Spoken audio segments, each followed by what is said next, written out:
Dios les bendiga, amado Padre, Madre, tutor e iglesia en general. Habla para ustedes la hermana Johanna de Sibira, con una nueva porción del libro Señor, que mis hijos te amen, escrito por Raiz Matos.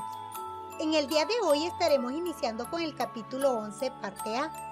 Por fin llegamos a donde queríamos. No quisimos hablarles antes del tema de Dios, no porque fuera lo menos importante, todo lo contrario. La razón fundamental por la que no hablamos antes de la necesidad que tienen nuestros hijos de encontrar a Dios es por lo que dijimos al principio de este audiolibro. Los niños comprenden mucho mejor el concepto de Dios después de haberlo discernido a través del testimonio de sus padres. Si les enseñas una manzana a un niño y le dices rojo, por relación comprenderán el concepto de color rojo. Si los padres mostramos el carácter de Dios en nuestro trato con ellos, cuando les hablemos de Dios, lo entenderán y lo desearán conocer más aún. Lo admirarán sin conocerle por lo que ven en nosotros. Como mencionamos anteriormente, ganarlos para Dios es ganarlos para nosotros, y ganarlos para nosotros es ganarnos su admiración y respeto por la manera en que hemos tratado con ellos en el plano natural de nuestra vida cotidiana. Si en este nivel tenemos comunión entre padres e hijos y el ambiente del hogar irradia satisfacción y comodidad, entonces nuestro intento de llevarlos a la presencia de Dios será bien recibido. Es por eso que consideramos bueno detallarles cuáles son las necesidades naturales básicas según el modelo de Maslow: física, seguridad, autoestima, etc., para que, habiendo sido satisfechas, nuestros hijos puedan responder favorablemente a nuestra responsabilidad de revelarles a Dios. Somos responsables de revelarles a Dios. Utilizamos la palabra responsabilidad, ya que la necesidad de Dios en nuestros hijos no es una opción. Nuestros hijos nunca se sentirán autorrealizados, al igual que ningún adulto, hasta que tengan un encuentro con Dios. Dios nos creó y hasta que no tengamos un encuentro con aquel que nos formó en el vientre de nuestra madre, con aquel que puso un espíritu en nuestro interior y creó la personalidad de nuestra alma, no sabremos quiénes somos realmente y de dónde provenimos. Esto provoca el sentido de autorrealización más grande que jamás hayamos experimentado. El que nunca ha tenido un encuentro personal con Dios no puede entender esto, pero los que sí lo hemos experimentado sabemos lo que significa. Es por eso que no podemos esperar a que nuestros hijos sean mayores para que decidan por sí mismos qué camino quieren tomar. Los que conocemos el camino, lo vamos a dar a conocer lo antes posible para que a la edad más tierna, antes de que ni siquiera conozcan el pecado conscientemente, conozcan la hermosura y la gloria de vivir bajo la bendición de Dios. Debemos aclarar que las 6 necesidades específicas mencionadas en los capítulos anteriores, estabilidad, disciplina, amor, alabanza, importancia, respeto, no necesariamente se aplicarán en un orden específico. Todas esas cualidades del proceso de criar hijos hay que aplicarlas simultáneamente e inclusive el ministrarles a Dios es parte del proceso que se junta con las anteriores. Ahora, estas 7 necesidades tienen que suplirse simultáneamente e ir todas de la mano. Precisamente la necesidad de ministrarles a Dios es la que nos motiva y nos dirige a los otros 6 aspectos de la crianza. Repito, no tenemos que limitarnos en ir paso a paso en la gráfica de necesidades, según el orden establecido por Maslow, para poder ser dignos de ministrarles a Dios. Esto también sería un error, ya que la necesidad de Dios es apremiante y no debemos perder oportunidades. Aquí lo importante es que todo lo apliquemos a la vez, que todas las necesidades de nuestros hijos sean suplidas a la vez y que todas estas necesidades sean suplidas en el contexto de mostrarles a Dios, ya que este es el principio, motivo, y el fin, propósito. Otro modelo de necesidades. La meta de todo ser humano es autorrealizarse y nuestra responsabilidad como padres es que nuestros hijos lo logren. Quien se ha realizado ha descubierto su identidad en Dios, aquel que creó a todo ser humano conforme a su imagen y semejanza. Ya no dependemos de cómo nos tratan o de qué necesidad básica haya sido suplida o no, porque la necesidad más importante ha sido satisfecha. Cuando nuestros hijos se han autorrealizado por su encuentro con Dios, aunque la vida sea injusta y tenga experiencia de rechazo fuera del hogar, serán poderosos saliendo de los conflictos porque encontraron en Dios el fundamento de su vida. No tendrán necesidad de esclavizarse a la aprobación de los demás porque descubrieron su dignidad en Dios. Podrán amar aunque no sean amados. Podrán servir aunque no reciban agradecimientos y serán felices consigo mismo aunque la vida sea dura. Por tal razón, creo que todos los esfuerzos como padres deben ser dirigidos con el objetivo de revelar a nuestros hijos el amor de Dios. Permítanme explicarlo con el siguiente modelo de necesidades para la salud integral, física, emocional y espiritual. Como pueden observar en el gráfico, todas las necesidades son suplidas con el fin y el propósito de que ellos conozcan el carácter de Dios y se realicen en la vida caminando de la mano con Dios, quien debe ser el centro de todas las cosas en su vida.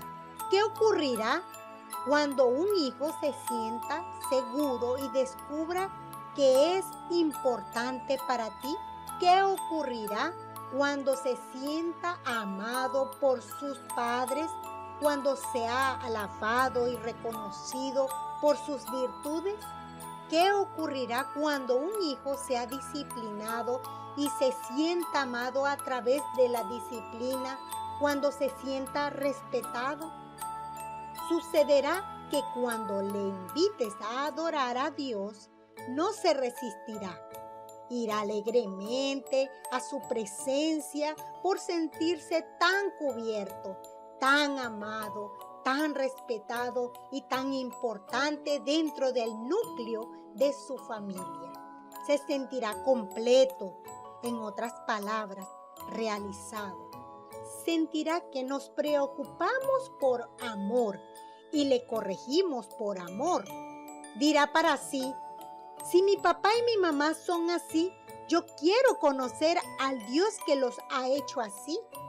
Si mis padres son imagen y semejanza de Dios y son tan tremendos como son, yo quiero conocer al Dios de ellos.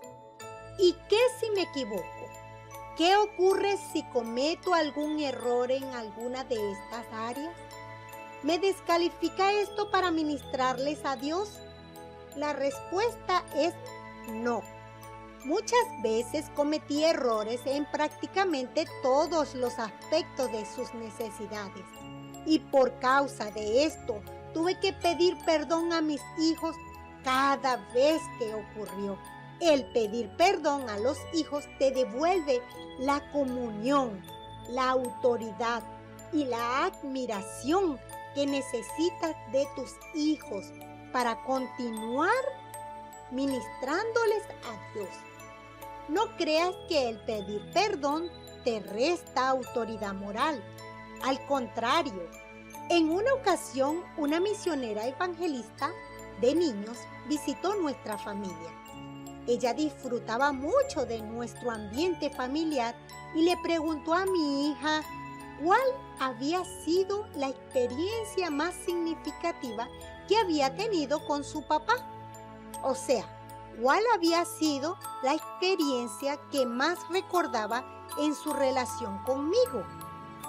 Mi hija le respondió que había sido el día en que por primera vez le pedí perdón por haberle dado un mal ejemplo, ya que me había molestado con su mamá y le subí el tono de mi voz, regañándola delante de mis hijos. Cuando descubrí que mi hija me estaba observando sorprendida por la actitud que yo estaba asumiendo en ese momento, supe que tenía que pedirle perdón y lo hice. La misionera le preguntó a Frances por qué esto había sido tan significativo para ella. Frances respondió que no creía que su papá tenía que pedirle perdón, pero que al hacerlo me admiró mucho.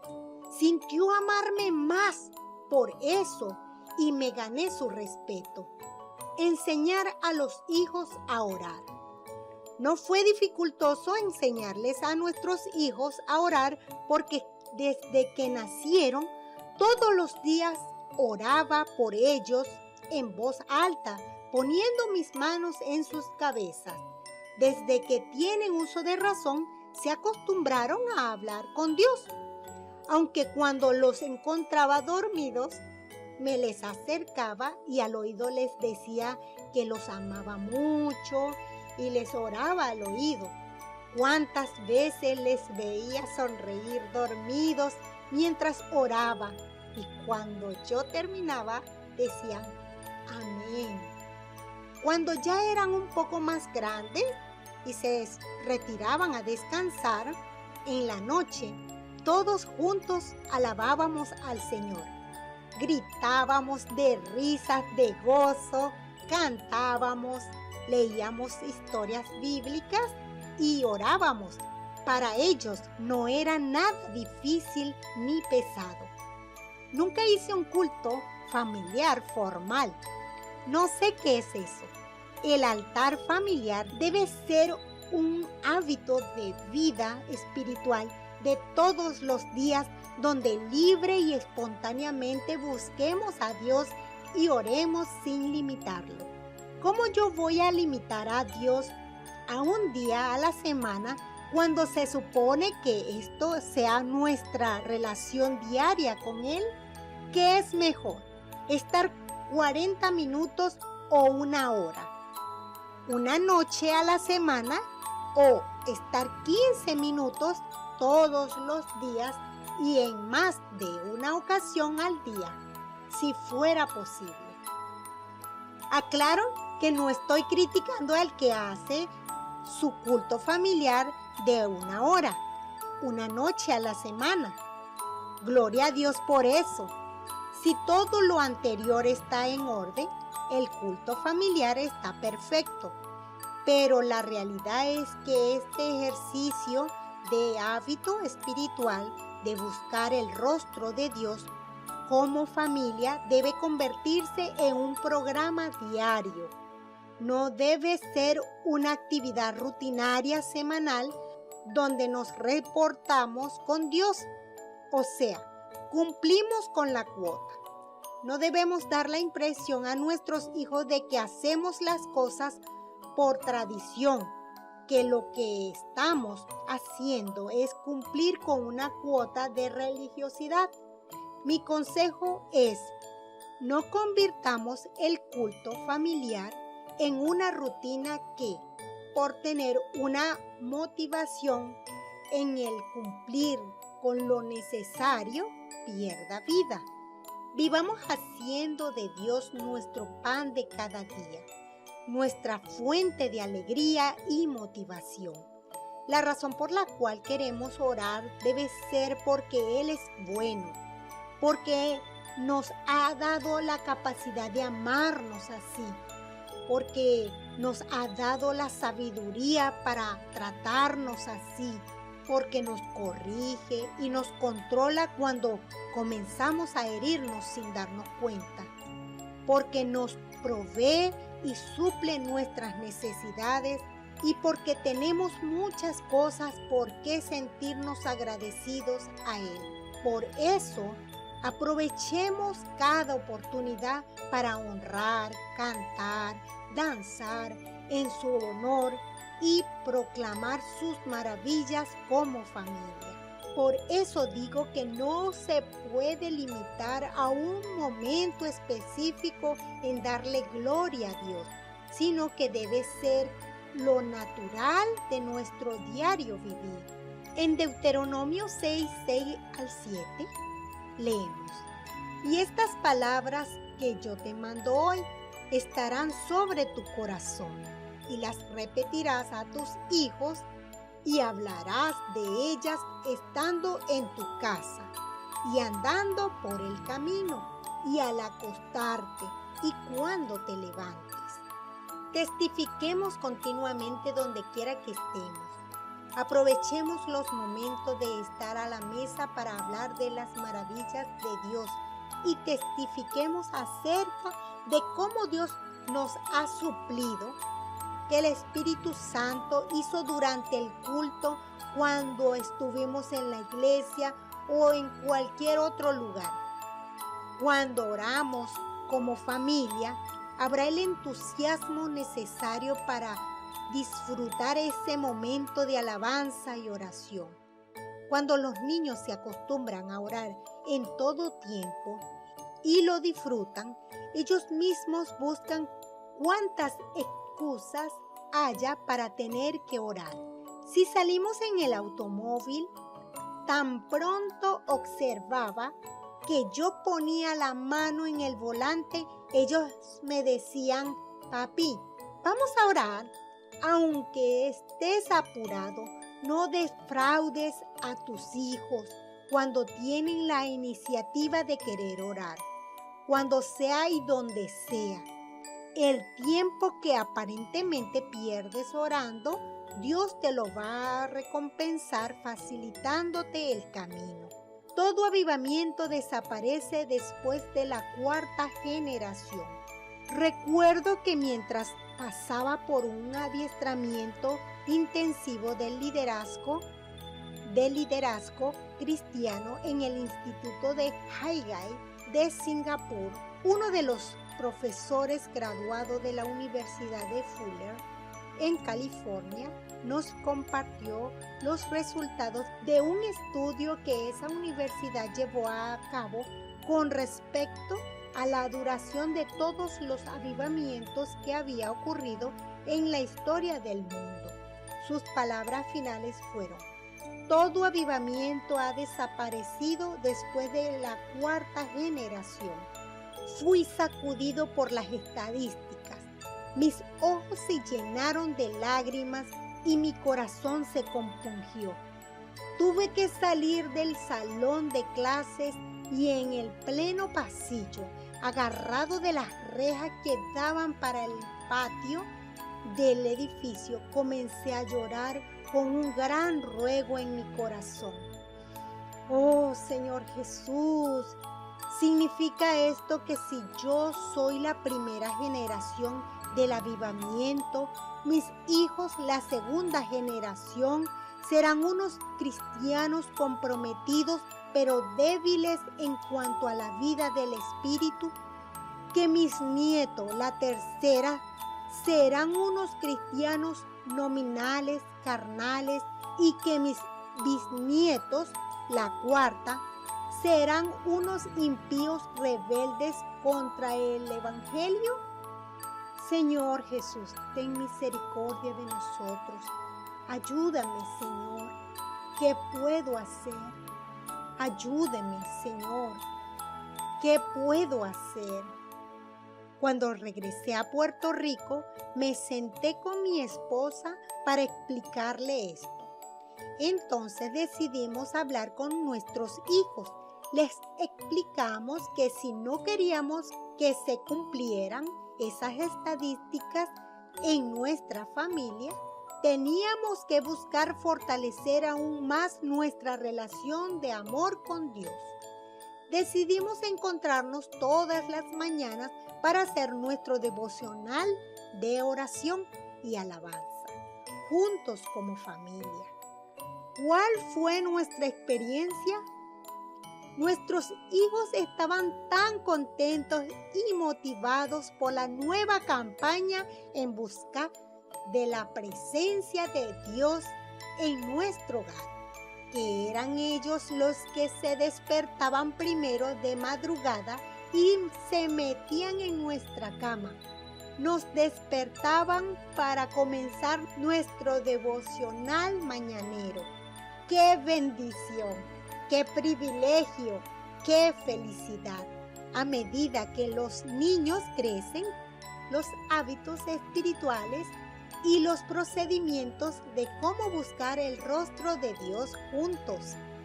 Cuando nuestros hijos eran pequeños, los acostumbramos a acostarlos. Y en ese momento teníamos nuestro tiempo de alabanza, adoración y oración. Luego que fueron creciendo, cambiamos los horarios y los métodos, según se dan las diferentes etapas de la familia. Hay cambios por lo variable de los horarios de transportación independiente, etc. Según se dan las diferentes etapas de la familia. Hay cambios por lo variable de los horarios, la necesidad de transportación independiente, etc. Las cosas no son iguales siempre. Lo único que no debe cambiar en nuestra familia es la sed de Dios, el hambre por su presencia y la disciplina diaria de buscar su rostro.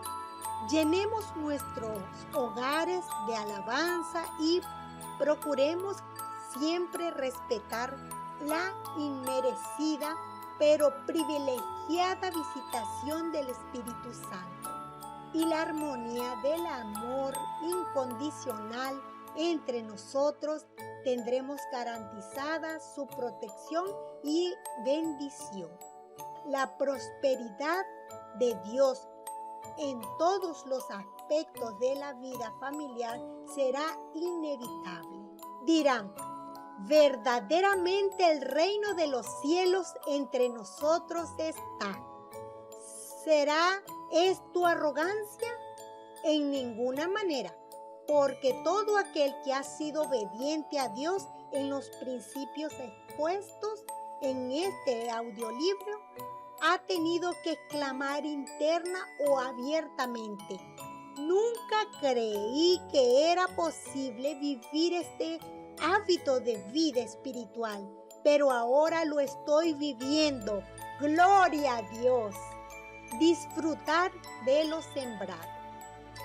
Siempre soñábamos diciendo: Señor, yo no sé hasta cuándo llevaremos de la mano a nuestros hijos ante tu presencia, pero sueño con el día en que yo abra la puerta de sus habitaciones y los encuentre orando solo ante ti. No pueden imaginar lo que sentí la primera vez que de mañana salí de mi habitación y encontré a mi joven hijo en el suelo adorando a Dios, y en la otra habitación a mi hija leyendo las escrituras en su devocional personal. llegar a la casa tarde en la noche y ver una lucecita prendida y encontrar a un hijo leyendo las escrituras de rodillas, eso no tiene precio. Y es difícil de describir lo que se siente cuando ves los frutos de años de esfuerzo, pero tratar de revelarles a tus hijos la grandeza del Dios vivo. En otra ocasión estaba yo en un rincón de mi habitación, orando y ayunando. Dicho sea de paso, desde que mi hijo era muy pequeño, cuando me veía en el suelo orando postrado, se me acostaba de pecho sobre mi espalda, con sus brazos y piernas colgando a mi alrededor, y de ahí se quedaba escuchándome y observándome. La primera vez que lo hizo, pensé que era una falta de respeto a ese momento de solemnidad y de humillación, y que era una molestia. Pero el Espíritu Santo me hizo entender que debía permitírselo porque mi hijo estaba siendo discipulado a través de la observación y que impedírselo era negarle un momento de intimidad conmigo. Ese día se me acercó mientras oraba. Para ese tiempo tenía aproximadamente 8 años y me dijo: papi, yo también quiero ayunar hoy. ¿Puedo estar contigo? Sorprendido le dije: muy bien, ayunar hoy. Muy bien, hijo mío. Vamos a buscar juntos a nuestro Padre Celestial. Mildred estaba a sus espaldas haciéndome señas de que no se lo permitiera porque consideraba que el niño era muy pequeño y muy delgado como para ayunar. Vacilé por un momento, pero sentí paz de dejarlo conmigo. Con otra señal le indiqué a mi esposa que no se preocupara. Es muy difícil explicar la satisfacción que produjo en mí esta experiencia. Nuestros hijos, nuestros discípulos.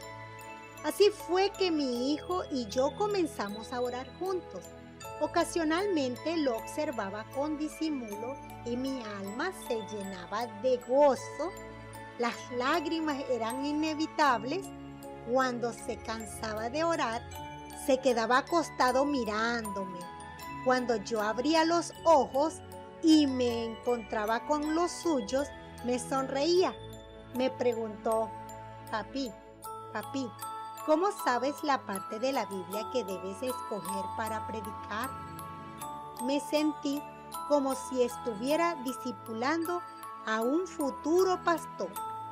Traté de ser lo más simple en mi respuesta, explicándole: bueno, primero oro pidiéndole al Señor dirección, luego voy hojeando las escrituras en oración, buscando que en ella aplica a la inquietud en mi corazón. Cuando un pasaje me impresiona, me detengo y parto de ahí a preparar la predicación. Pensé que no había entendido, pero no hizo más preguntas. Poco tiempo después de esto, recibí una llamada telefónica de una señora que estaba coordinando un retiro para niños y me preguntó si mi hijo estaba dispuesto a predicar en ese evento. No se lo confirmé porque no sabía si él estaba dispuesto a hacerlo. Le pedí al Señor sabiduría para comunicárselo. Él estaba jugando y le dije: Rey, ¿cómo tú crees que el Señor Dios te señalará el tiempo para tu llamado a predicar? Sin vacilar me contestó de forma que a mí me pareció sin pensar, diciéndome: pues el día que te llamen y te digan que me están invitando a predicar. Todavía yo atónito le digo: Rey, ¿escuchaste sonar el teléfono hace unos minutos? Sí, me respondió. Pues, Rey, llegó tu tiempo. ¿Por qué?, me preguntó. Porque esa llamada era para invitarte a predicar en un retiro de niños. Sus ojitos se abrieron de asombro, pero contestó rápidamente: dile que está bien. A los pocos días me encontraba nuevamente orando en el rincón de mi habitación y mi hijo llegó con su Biblia y una libreta en la mano. Le pregunté qué iba a hacer. Me dijo que estaba en ayuno y que venía a buscar dirección de Dios para el mensaje que debía predicar en el retiro. Al cabo de un tiempo de oración, hojeó la página de la Biblia y dijo: ¿Ya está? ¿Ya está qué?, le pregunté. El Espíritu Santo me impresionó con este pasaje de la Biblia, me contestó. En ese momento comprendí que la explicación que le había dado acerca de cómo preparar una predicación la había entendido muy bien. Comenzamos a conversar sobre el pasaje y a medida que me respondía a las preguntas que le hacía, escribía anotaciones en su libreta. Cuando terminamos, se fue a transcribir el mensaje en computadora. Llegó el momento. Había muchos niños en el retiro. Rey comenzó a predicar, pero prácticamente ningún niño le hacía caso. Después de terminar, corrió hacia mí y abrazándome comenzó a llorar diciéndome: papi, nadie me hizo caso. No creo que llegó mi tiempo. A nadie le gustó. No recuerdo cómo logramos consolarlo, pero le pedimos a Dios que lo protegiera de esa mala experiencia. Al otro día me llamó la señora que lo invitó para decirnos que su niña amaneció llorando esa mañana. Luego de mucho insistir, su madre logró que explicara qué le pasaba.